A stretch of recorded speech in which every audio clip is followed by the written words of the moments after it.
Welcome. We're resuming regular Bible study, which is great. We're trying to figure out how to do it in person, how to keep it online, some mix of both. I don't know. We're still figuring it out. This is online. And this is a session that I think you're really going to enjoy on something that's familiar and maybe not all that familiar. I want us to take some time on the Beatitudes. Now, they occur twice in the Bible. The first is in Matthew chapter 5. This is the very beginning of what's called Jesus' Sermon on the Mount, Matthew 5 through 7. Now, sometimes you read this and you think, oh, Jesus gave this great sermon one day. Jesus taught this all over the place. Jesus went from village to village, and when he taught, he said this kind of stuff, probably in different order, different ways, depending on his audience. But anyway, this is the core of the teaching of Jesus. And I love this when Matthew starts kind of telling us, what did Jesus say when he went around teaching? He begins with this, and we're going to explore this in some depth. Matthew chapter 5, seeing the crowds, Jesus went up on the mountain. Sounds a little bit like Moses went up on the mountain, right? And when he sat down, his disciples came to him. He opened his mouth and taught them, saying, "Blessed are the poor in spirit, for theirs is the kingdom of heaven. Blessed are those who mourn, for they shall be comforted. Blessed are the meek, for they shall inherit the earth. Blessed are those who hunger and thirst for righteousness, for they shall be satisfied. Blessed are the merciful, for they shall obtain mercy. Blessed are the pure in heart, for they shall see God. Blessed are the peacemakers, for they shall be called sons of God. Blessed are those who are persecuted for righteousness' sake, for theirs is the kingdom of heaven.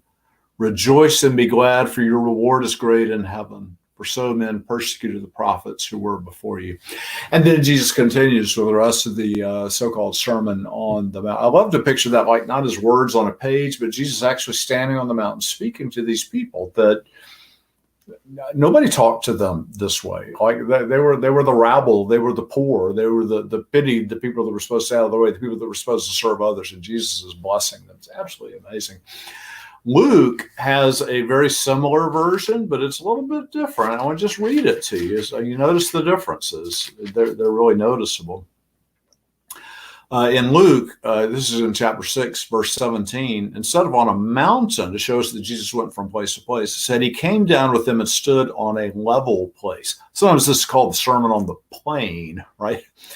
A level place. He lifted up his eyes on his disciple. Oh, I love that. He looked at them. He lifted up his eyes on his disciples and said, "Blessed are you poor, for yours is the kingdom of God. Blessed are you that hunger now, for you shall be satisfied. Blessed are you that weep now, for you shall laugh. Blessed are you when men hate you, when they exclude you and revile you.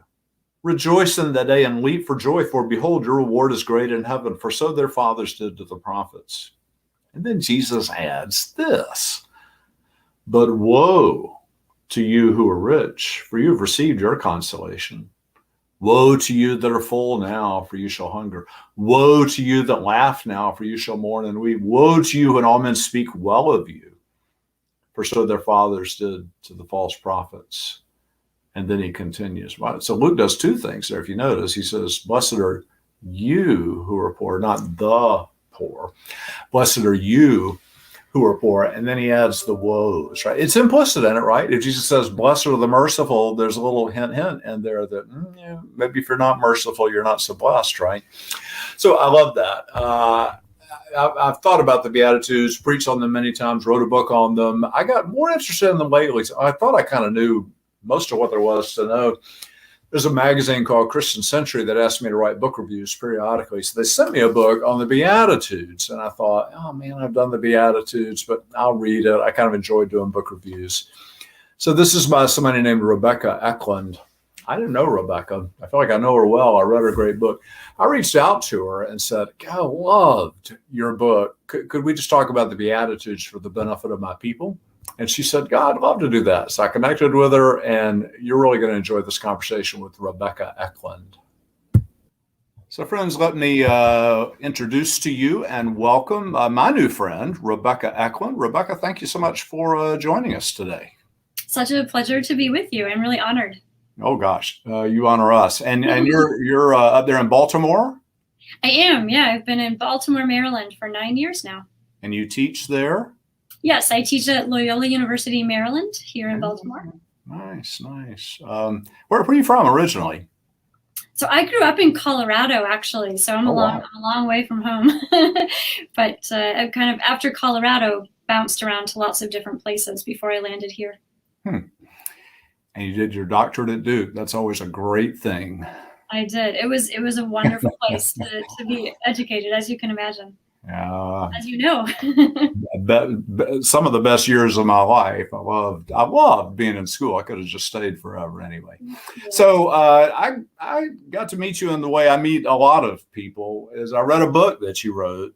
And sometimes when I read a book and it really moves me, I feel like I'm just tight with the person that wrote it, because you spend a lot of time together, right? Yeah. And your book is on the Beatitudes. And I love things like the Beatitudes, by the way, in terms of lay people in my church. The Bible's this massive book. Sometimes there are these little set pieces that help people. So, they know the 10 Commandments, the fruit of the Spirit, whatever. And the Beatitudes is one of those that's just absolutely great. And the cool thing about reading your book is, so I myself wrote a book years ago on the Beatitudes. And in studying for that, I thought, I've learned what there is to know about the Beatitudes. When reading your book, I thought there was so much I did not know about the Beatitudes.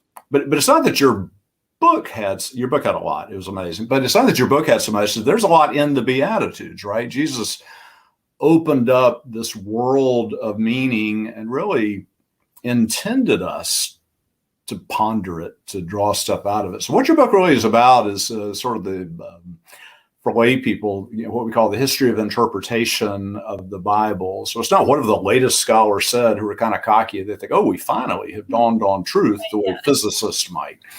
But we ask, what did they think once upon a time? What did Martin Luther think? What did St. Augustine think? What did Julian of Norwich think? What did it's like sitting at a banquet table with the greatest saints through history and saying, let's look at this passage together. When I was in school at Duke, my doctoral professor, Roland Murphy, he was a great Old Testament scholar, but he was interested in this, not just what the latest Old Testament scholars said, but what did these great saints say through the years? I remember at the time thinking about my grandfather, who was an especially devout, pious, wonderful man, great student of the Bible. I give anything to be able to sit down with him and say, let's look at this. I've got his Bible with all his markings. I feel like I kind of can do that. So what got you onto of all things in the Bible, what got you onto the Beatitudes? Is this something you just always loved, or you thought it was especially pregnant in meaning for this? Yeah, no, that's a great question. So I actually got into it through one of the Beatitudes in particular because of my dissertation. So when I was at Duke, I wrote my dissertation on lament in the New Testament. So I was looking at all of the lament texts in the New Testament, mostly the laments of Jesus, because Jesus, interacts a lot with the lament psalms. He quotes them from the cross, my God, why have you forsaken me, and so forth. But I also was looking at the texts, for example, in Matthew, especially, you have Rachel weeping, and then you have James. I just want to make sure you're still there. Oh, yeah. I'm sorry. Keep going. On my screen, you went away, so I was like, "Oh, you're good." Okay. It's that magic of technology. We can do this. So we can do this. In Matthew, you have Rachel weeping, and then just, a little bit later in Matthew, you have Jesus giving a blessing on those who mourn, for they shall be comforted. So I was kind of looking at Rachel weeping and then Jesus' promise of comfort. So I started looking at that beatitude a little bit during my dissertation. And the thing that immediately I found so interesting about it is, well, what kind of mourning is blessed here? And why is Jesus blessing mourning, and what kind of comfort is in view here? And so I kind of filed that away in the back of my head, and I thought I'd like to come back to this at some point and look this up. So when I was, sort of thinking, okay, I I love lament. It's not that I want to stop working on lament, but I was also kind of thinking, okay, I want to kind of move on to another project. I thought I'd like to go back and just explore that a little more. And I started reading a little about that beatitude. And then I had the same experience you did, actually, when you said, oh, when you picked up my book, you realized there was so much you didn't know about the Beatitudes. Once I started reading about them, I thought I kind of knew what the Beatitudes meant. I thought they're pretty simple texts, and the more I dug into them, the more I thought, oh, these are amazing and rich and profound, and they have depths that I want to explore. And I had gotten interested in reception history kind of through another avenue. And I thought, oh, I could put these two things together and see what people throughout history have thought about the Beatitudes. Wouldn't that be interesting? And it turns out that it was. So, and we read the Beatitudes on All Saints' Day, and so most people hear "Blessed are those who mourn," or they're thinking of those who've lost a loved one. But as you point out through history, it's meant a lot of things. Blessed are those who mourn their own sinfulness. Blessed are those who mourn the brokenness of the world. Blessed are those who mourn sorrow and suffering other places and so on. It's interesting, isn't it? Once you hear that, it's like, oh. Yeah. Well, and the thing that I found the most interesting about that beatitude is that the dominant interpretation throughout, almost all of history until you get to the Reformation was that the mourning that is blessed is the mourning of penitence, that it's repentance. And it's so dominant. It's hard to find anybody sort of post 4th century who thinks it's something different. And that really kind of blew me away because I never thought of it in that way before. And some of the others are that way. We could get back to that in a few minutes.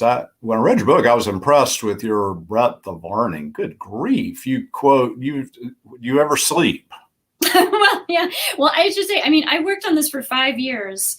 And I could have spent 10 years. I could have spent 10 years on it. I didn't read everything, but I spent a full year just reading things before I even started to understand how to organize the project. So. Well, you got it. It's impressive stuff, but I do have to tell you missed one very important piece in the history of the interpretation of the Beatitudes, and it occurs in the Monty Python movie, The Life of Brian. So the crowd's there, and Brian and his family are in the back, and they can't hear very well, right? 'Cause it's out of doors.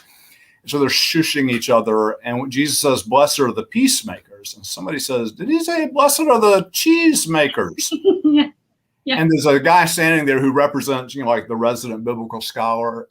And so somebody says, "What's so special about the cheesemakers?" And he says, "Well, it's not meant to be taken literally. It refers to any manufacturers of dairy products." It's just wicked funny. And you missed that in your book. It's the only thing I know of. I know. It's a serious omission. I've actually had more than one person point out to me that I left this out. And you may or may not know, one of my other completely amateur fascinations is with Jesus movies. Oh. And so, I could have written a whole section on how where the Beatitudes are placed in Jesus movies and kind of how they're used, but there were too many things that couldn't fit in the book. My editor was already like, "It's a little too long, Rebekah." Well, yeah, let you and I do a book together on Jesus movies. It's one of those amazing things. So the breadth of learning is interesting. And you got Tina Fey, you got Billy Graham, you got everybody in there. And I think sometimes finding the unexpected source is really interesting. So in there, you talk about what a lot of people don't catch, right? They'll read the Beatitudes, they sound nice, but if you think about them, they are countercultural, they are subversive, this is not conventional wisdom. And when you talk about that, you quote somebody like Dietrich Bonhoeffer. Well, of course, he was sort of against his culture, Nazi Germany, but then you land on Kurt Vonnegut, which is perfect, right? Because Kurt Vonnegut, I'm not a religious guy, but even he noticed that, you put the 10 Commandments in public places, but not the Beatitudes. Like in a courtroom, are you going to put "Blessed are the merciful"? On the door of the Pentagon, are you going to put "Blessed are the peacemakers"? That's more powerful because it comes from Kurt Vonnegut instead of from a theologian, right? Yeah, absolutely. I stumbled on that one very late, and I was so happy when I found it because I thought it just nailed that point. These are not, the things we sort of in our culture sort of hold up as values to pursue. So, yeah. So this whole idea of like the Bible doesn't mean just one thing. It can Mm. mean different things to different people at different times. Thomas Merton, we just did a series on Psalms, so that lament thing's fresh on our mind. Mm. Thomas Merton somewhere said that if you have a favorite psalm, that's a gift from God to you at a certain stage of your life. Now, for some people, they never know more than the 23rd psalm. So he's thinking you would know more than that. I do remember asking a Catholic nun the question. I said, "What's your favorite psalm?" She said, "All of them." That was a good answer. Yeah, very good. But this opening up different meanings. I mean, I think it was John Donne who said the Bible's like a closet of clothes of different sizes, and different people can put on those clothes. So here's something. Can a passage mean just anything? Buster, those who mourn, we've already said has meant different things. Can it mean just anything, or there's some things it can't mean? Oh, yeah, I completely agree with that second part. I don't think that believing that scripture or a particular text like the Beatitude has multiple meanings, it doesn't mean that, well, then all bets are off. They can mean anything. There's no boundaries. I don't think that's true. I think there certainly are some, I don't know, I think in the introduction, I might call them like guide rails or guardrails. There are some boundaries. And I think there are some ways that Christians in the past have thought very carefully and in interesting ways about what those guardrails are. So, for example, Augustine's guardrails were the love of God and the love of neighbor. And he thought that if you've stumbled upon an interpretation that does not lead to the greater love of God or the greater love of neighbor, you've done something wrong and you need to go back and try again.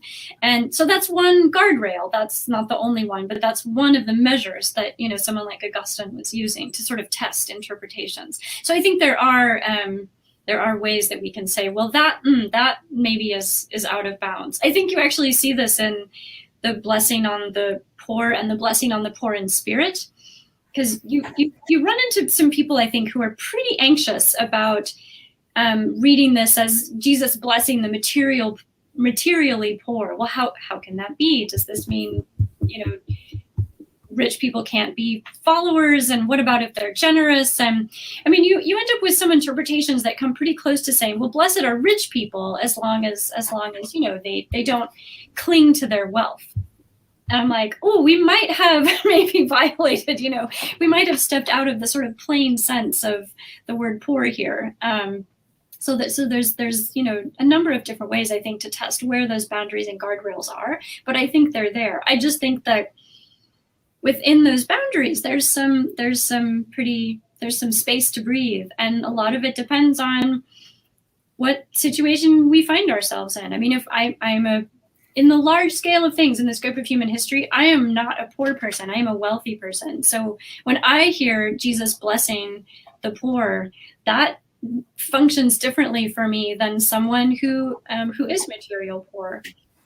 So I kind of like, actually, in some ways, to talk about how a text functions for someone rather than what it means, because it has a different function for me based on where I am. Yeah, and I mean, Augustine, of course, is big on sort of consistency with the rest of Scripture. The rest of Scripture helps us explain a given passage. And I've thought for years, sometimes there are, I don't know what the word is, self-indulgent readings. We had a curriculum-ish battle a few years back. We had some groups that wanted to read a book by somebody I'll leave unnamed. And I said, can't use that book. And they said, wow, well, this pressed me to say, why is this a bad book? And why are other books a good book? And I came up with this. I said, okay, there's some books, they sell pretty well. They're well marketed. And their plot is God exists to serve you. There are other books, and I always say like the ones I've written, there are other books, and they may not be as popular, but their plot is you exist to serve God. I don't know if that holds for everything, but sometimes they're self-indulgent readings, like, blessed are Jesus says, sell all you have and give it to the poor. And we finesse that and go, we need to be willing to give it to the poor. But right. You don't have to really do it. Yeah. You got to care for your family, And of course, there are people through history that actually did that. St. Francis, he heard that. he gave his stuff away to the poor, right? What is that? So that's super interesting. So let's go to the Beatitudes themselves and go through a few here. I'd love to go through all of them at length. So Jesus starts off saying, "Blessed are," and translators are. This just is torture for translators. Yeah. They have the word blessed, which has its own set of problems, because people use "I'm blessed" and they mean things like, I'm blessed with good health, I'm blessed with a nice house, I'm blessed with 4 children, I'm blessed, stuff that other people don't have. Did God give you that? That's a problem. But then they substitute happy, and that's a whole nother thicket of issues. So what have you learned? Where do we go? How do we translate that at the very beginning? Jesus isn't saying go do these things. They aren't commandments. Mm-hmm. He's blessing people. So how do we translate it? Blessed, happy. What do you do with that? Oh, it is such a good question, because I looked at, this was one of the fun rabbit holes I got to go down. I looked at so many different translations of that Greek word, and I honestly never found one that I thought was fully satisfying in English. I mean, like, exactly. Blessed has some advantages, but some problems. Happy has some advantages, but some problems. I mean, in some ways, I like happy a little more than blessed, only because I think it tends to be less familiar. So it makes you stop and think, like, whoa, wait, happy are the weeping. That captures the paradoxical nature of it, right? So at least it sort of forces you to pause and think. But like you said, the word happy is also it's a kind of shallow word. So it has its own difficulties. I've seen, congratulations to, flourishing are, kind of like that one, but flourishing also kind of has its own issues. So translation wise, I'm just not sure there's any perfect solution here. You almost have to, some of the paraphrases I've seen, I think, are better because they're willing to sort of fill it out with a phrase rather than one word, and you can do a little narrating there. But for a translation, I'm not sure you have one word that really gets it. I was just thinking about that. I should have looked it up before we started talking. Frederick Buechner somewhere does kind of a paraphrase of the moment. And what's magical about it is that he pictures Jesus talking to people, and I think he uses the word, they're nobodies. They're of no account in the world. No one ever has blessed them. They're pitied. They're the riffraff. And here Jesus looks at them and says, "Blessed are you," apart from how he fills in the rest of the blank. I love that. We talked about mourning, and we've touched on the poor a bit. It's interesting to compare Matthew with Luke always. Probably Luke adds the woes, so people don't like that very much. Yeah. But then also Matthew does poor in spirit. That kind of, that could be me, as opposed to the poor. Yeah. Clarence Jordan ties those together in some interesting ways. We'll get back to that. Mm-hmm. But I want to look at blessed are the meek. Mm. So that's one of those countercultural things. When I preached on this, I've said, it's not the kind of thing you put on a resume, like, I am so meek. But yet Jesus says, blessed are the meek. Other Bible characters, Moses, Jesus himself, are thought of as meek. Talk about meek. Oh, yeah. So this was one of the most fun ones for me, because what I found when I started looking at the reception history was completely not what I expected to find. I mean, I thought meekness was timidity, passivity, a kind of person who's shy, or, that's, how we typically use it in modern day English. And I started looking at the reception history, and pretty uniformly, everybody up until about the mid 18th century understands meekness as the ability to rightly control your anger. And I was like, what? What is, that's not what meekness is. So, this kind of, I went down this deep hole of looking at the Greek word that's translated as meek. In some English translations, you'll see that it's translated gentle. And I actually like that a little better than meek, because I think it gets at the Greek word a little better than meek. But if you look, for example, back at how Aristotle talks about this word meek, that, in the Greek praus, and for him, it's the virtue that lives between the mean of, an excess and a deficiency, as virtues always do. And the deficiency is someone who never gets angry at all. Someone who is, just kind of, he calls it insensibility. Someone who just doesn't feel anything when they should appropriately feel angry. And then, of course, the excess is someone who's constantly losing their temper, flying off the handle, or holding a grudge. So meekness, for Aristotle, was the virtue of someone who was angry at the right things, for the right length of time, and in the right amount. And what I found so interesting is if you look at just this person after person in the East, in the West, for centuries, this is what people assume meekness is in the Beatitude. Jesus is not blessing someone who is timid, or self-effacing, but someone who has self-control, who has self-restraint, who has the ability to exercise, so they don't lash out at a person when they're angry. So there's actually one of my favorite translations that I discovered was in German, actually, and they translate it essentially, "Blessed are the non-violent." Which I found really interesting, but it gets at this idea of meekness as not responding violently to someone, but responding to them with gentleness instead. And that's kind of how you get to gentle as the translation. So I found this really interesting, something in the reception history that showed me that I just didn't know was there. I mean, it's a almost a muscular kind of meekness, right? So it's not weakness, it's not sweetness, but it's not rage. I mean, the problem with nonviolent, people think it's not physical violence. There's a verbal violence. There's a mental verbal violence, right? Which is like, oh yeah. And what a word for our day, right? We have a society of very angry people, and they feel totally entitled to their anger. Like, I should be angry. That's the thing that I should be.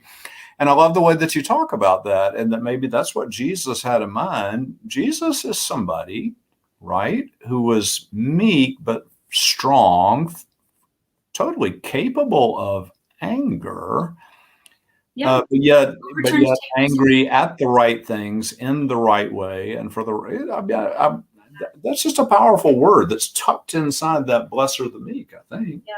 Oh yeah, I was really taken by it, and especially if you think about Jesus as the exemplar of meekness, right? Because one of the things that pretty much everyone agrees on throughout history, Hans Dieter Betz and Thomas Aquinas are on the same page with this one. They think Jesus is the exemplar of the Beatitudes, that Jesus perfectly embodies and shows you what they look like. So if Jesus shows you what meekness looks like, then it's not merely kind of timidity or shyness or passivity, right? Because of course it can't be. So, yeah. I wrote in my book that the Beatitudes are, I think I used the phrase, unintentionally autobiographical. Yeah. Jesus isn't saying, "Be like me, I'm these things." But Jesus is saying these are, I love that in your book you say these aren't commandments, they're value judgments, right? So in Jesus' eyes, this is what he values. This is what is valued in his world. So not coincidentally, they do describe him. He is merciful. He mourns, he weeps, all that, right? So they're about Jesus. Yeah. Well, I should give, I believe that I borrowed that phrase from Jonathan Pennington, I think, the phrase of value judgments of what the Beatitudes are. But I found it really useful. So, yeah. And trying to avoid the Robert Schuller, the "Be Happy Attitudes." I mean, just the title gives you chills, right? Because it sounds like, ooh. Yeah. No, and you look up, people out there can Google this. Google for memes on your computer on the Beatitudes, and it's all this like poster chipper stuff. This stuff's hard, deadly serious. It's a very different life from what we know. Let's talk about peacemakers, right? In my book, I said, that Jesus does say, "Blessed are those who think peace is a good idea. Blessed are those who wish there were peace." Jesus says, "Blessed are the peacemakers." Yeah, it's active. Right? There's something active in that. But say more about what that's meant over time. I was fascinated by all that you uncovered on peacemakers. Yeah, there's also one, I loved this one because it was so multi-layered. I think that's what I found, is it was just And, so there's the vertical dimension. So, of course, many people are saying, well, the first thing you need is peace with God. That's the sort of foundation. But it doesn't stop there. So, once you've established peace with God, then that peace flows out to peace with others. So, if the foundation is, reconciliation or peace with God, then that peace then flows out to all your other relationships. So some people, which I found interesting, say the first person you need to make peace with is yourself. And if you're not yourself a peaceful person, a person at peace, how can you possibly make peace with anybody else? Which I found interesting. So there's kind of peace with the self, peace with lots of writing on friends and family, people you share households with, lots of really practical advice on how to make peace with people you love when you get into conflicts, peace in congregations, peace within churches. But then also, and this really you don't see much until you get to the Reformation and later, reflections on peace among nations. So you get some really interesting writing on, peacemaking on a sort of global scale, peacemaking between warring nations. And some of that is really drawing on much older currents is not quite the right word, but some older, threads, some older writing that considered, prior to the conversion of Constantine, considered whether or not Christians could be soldiers. Could you serve in Caesar's army and still be a Christian? Some of that has to do with, does that fundamentally wrap you up in idolatry? So some of it is some concerns about whether being a soldier in Caesar's army is going to force you to worship idols. But some of it was concerns about whether a Christian could be ordered to commit an act of violence. Would that be fundamentally anti-Christian? And so you find some interesting reflections from the pre-Constantine period on that question. But then once you get into really kind of the Reformation era onward, you see reflections on, well, what does it mean to be a peacemaker on this international scale? So you have everything from like peace with your own self all the way up to reflections on, you have this beatitude being used in like the nuclear disarmament movement in the 1980s, which I found really interesting. I mean, I love it. Two other things, and that's on that. You spoken there about, I love this, people who know how to make peace among conflicting texts of the Bible. Like this seems to contrast with this. And so blessed are those who like figure out how that's connected and how they like, I love that. I love that. That was one of my favorites. I think that was Origin and someone else. Like, there's a couple people who do this, but I thought, now that's really interesting. Yeah. That's a blessing, yeah. But then you also you mentioned it briefly, but within denominations, we're United Methodist, and nobody's paying much attention to blessed are the peacemakers. We're becoming peace breakers. And what are the ingredients of what does it mean to make peace? It's like talking about unity. Everybody wants unity, right? But I want my unity, right? You come join me in my unity. The way to unity among those that are divided, that's complicated. It requires me giving up some of my being right and so on. Yeah. You explore that really wonderfully, I think. Just touch on another thing about the Beatitudes. This struck me when I was working on my book, and you expand on it wonderfully. I remember hearing a lecture when I was in seminary. It made me laugh out loud. Somebody was lecturing on the 10 Commandments and said, it's not like, only 7 out of 10 of these need be attempted in the allotted time. Right? They're 10. And so with Jesus' Beatitudes, counting them is complicated, or they're 7 or they're 8, or that's a thing. Yeah. But, is each one an independent thing, or don't they circle back on one another? To be a peacemaker, don't you have to be merciful to be meek? Anyway, talk about that, how they're intertwined with each other.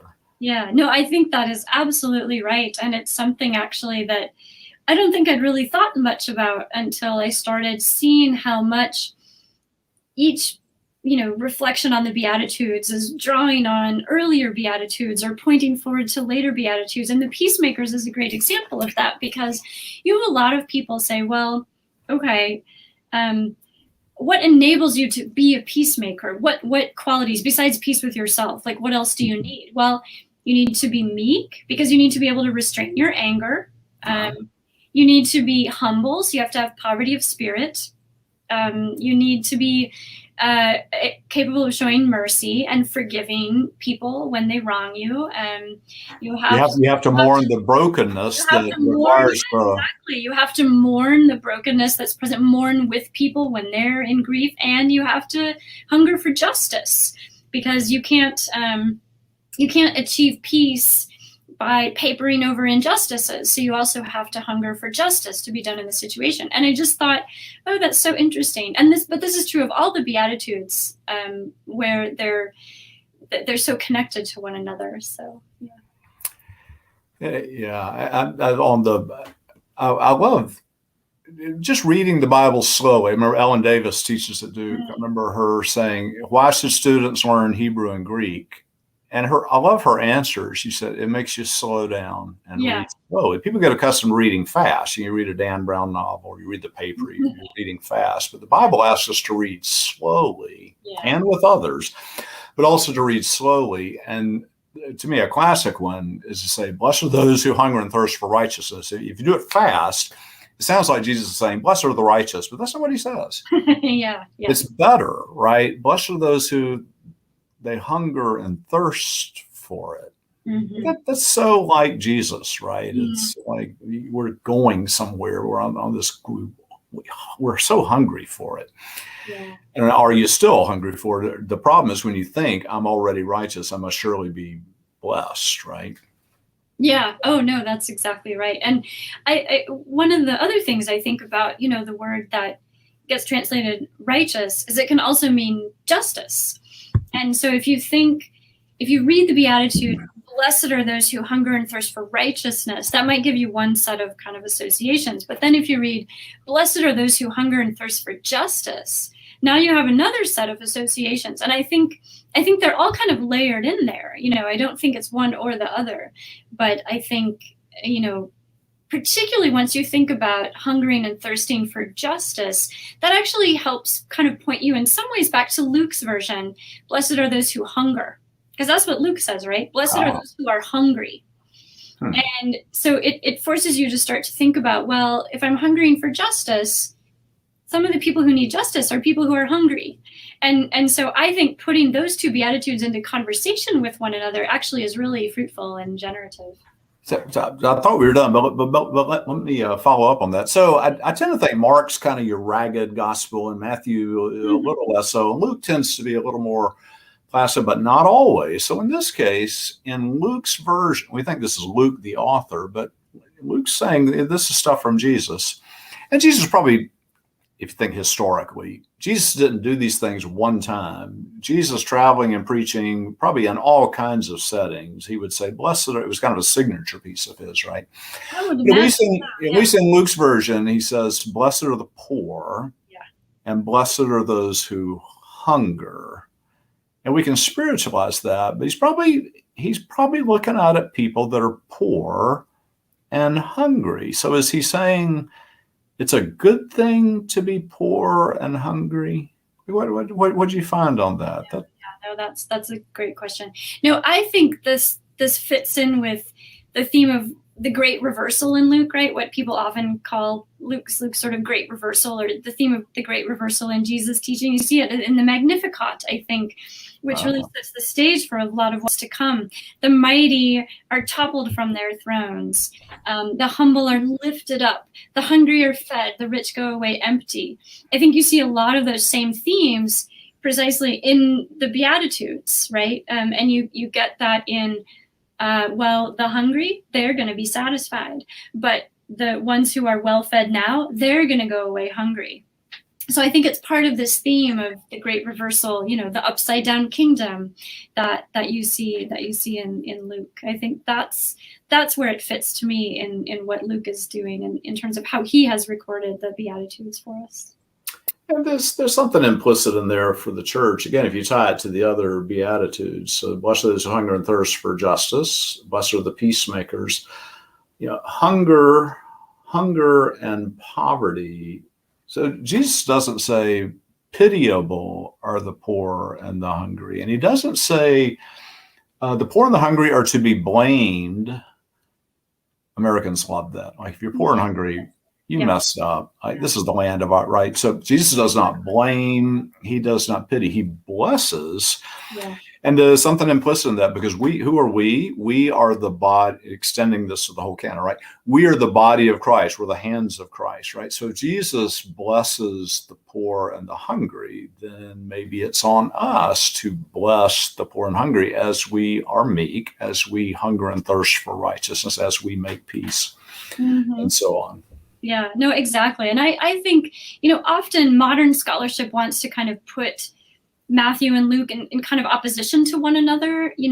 Luke is about material stuff and Matthew's about the spiritual stuff. But I don't think that's right. And I think it's actually much more interesting to read these two texts in conversation with one another, to see how they complement one another. And, because if we're ever tempted to sort of purely spiritualize the Beatitudes, Luke is sort of going, no, this isn't just about spiritual realities.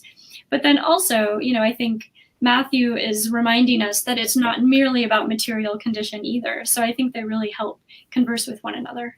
And I think Luke helps us see what is implicit in Matthew that we might miss if we didn't read Luke. So when Jesus says, "Blessed are the merciful, they shall receive mercy," if you're not a merciful person, you go, "Well, thank goodness he didn't speak about me." But there's something implicit in there, right? So, and Luke will do it. Woe to those who are unmerciful. They may not receive mercy, right? Like, ooh. But that's implicit in Matthew, but Luke helps us spin that out. He's talking about everybody. Yeah. I've always thought in some ways you get the woe to the unmerciful in Matthew 25 when you get to the sheep and the goats parable, right? Where he kind of, there you get a sort of sharper edge to what the failure of mercy might look like. And tying it together with the rest of the stuff that Jesus said and what he did, it was fascinating. Rebekah, this has been a great conversation. I know our people have learned a whole lot from it. And so thank you for your work on this, but then also for your time and your wisdom. We're blessed by it. Thank you. I really enjoyed talking to you. So thank you for the invitation. And my other question is, will you come back and be with us again sometime? I'd love to. Yeah. Well, guys, that was just super interesting. I hope you enjoyed that just a third as much as I did. It was just really wonderful, Rebekah Eklund. We're going to keep going. I've got one of our all-time favorites coming back next week, Amy Jill Levine. AJ is joining me, and she's always funny, thoughtful, sass. She can be a smart aleck. She's brilliant. She's a great friend. And we love hearing her talk about the New Testament. I'm going to have an interaction with her about another one of those set pieces in the Bible, the Beatitudes. That was one. Amy Jo and I are going to talk about the Lord's Prayer. I could pray it all the time, but kind of what's the scholarly perspective on this? What's her Jewish perspective on this prayer that Jesus was saying, here's a Christian prayer. Jesus, as a Jew, said, here's what you pray. There's nothing specifically Christian about it. That's going to be really interesting. So I hope you'll join us next week. And we're going to have AJ Levine and yours truly talking about the Lord's Prayer. Thank you for joining us.